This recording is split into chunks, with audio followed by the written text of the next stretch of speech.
ସ୍ୱପ୍ନରେ ଭୂତକୁ ଦେଖୁଛନ୍ତି କି? ଭୂତକୁ ଦେଖି ଭୟଭୀତ ହୋଇଯାଉଛନ୍ତି କି? କାହିଁକି ଆପଣ ଆପଣଙ୍କ ସ୍ୱପ୍ନରେ ଭୂତ ଦେଖନ୍ତି? ସେଥିପାଇଁ ଆପଣ ଚିନ୍ତିତ କି?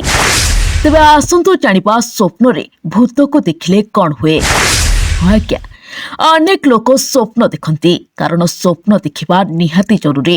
ଯଦି ସ୍ୱପ୍ନ ଦେଖିବାନି ତେବେ ଲକ୍ଷ୍ୟ ସ୍ଥଳରେ କେବେ ପହଞ୍ଚି ପାରିବାନି। ନିଜ ଲକ୍ଷ୍ୟ ସ୍ଥଳରେ ପହଞ୍ଚିବାକୁ ହେଲେ ସ୍ୱପ୍ନ ଦେଖିବା ନିହାତି ଜରୁରୀ ହୋଇଥାଏ।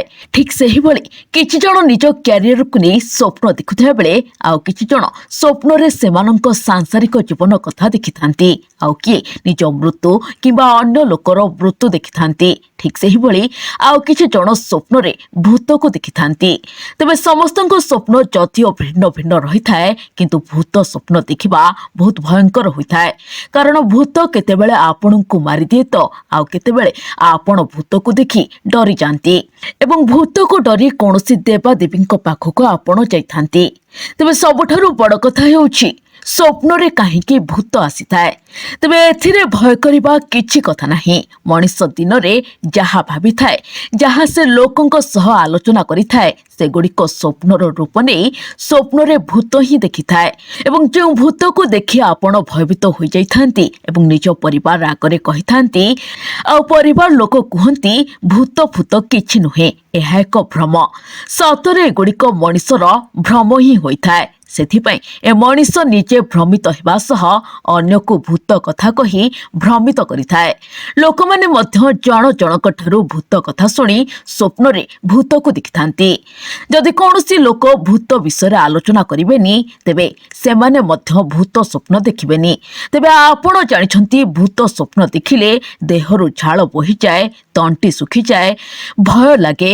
ଆଉ ଏହି ଭୟରୁ ଦୂରେଇ ରହିବାକୁ ହେଲେ ସର୍ବପ୍ରଥମେ ଆପଣ ଆପଣଙ୍କ ଭୟକୁ ଛଡ଼ାନ୍ତୁ ଏବଂ ଭୂତ ଗପ ବିଶେଷ ଶୁଣନ୍ତୁନି। କାରଣ ଏହି ଭୂତ ଗପ ଅନେକ ସମୟରେ ସତ ଭୂତ ସ୍ୱପ୍ନ ଦେଖିଲା ଭଳି ଲାଗିଥାଏ। କାରଣ ଏହି ଭୂତ ସ୍ୱପ୍ନ ଦେଖିବା ବହୁତ ଭୟଙ୍କର ହୋଇଥାଏ।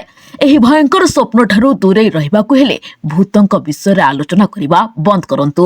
କାରଣ ଭୂତଙ୍କ ବିଷୟରେ ମଣିଷ ଯେତିକି ଜାଣିନଥାଏ, ସେ ସେତିକି ବର୍ଣ୍ଣନା କରି ଅନ୍ୟ ଲୋକଙ୍କୁ ଭୟଭୀତ କରିବାରେ ଲାଗି ଯାଇଥାନ୍ତି।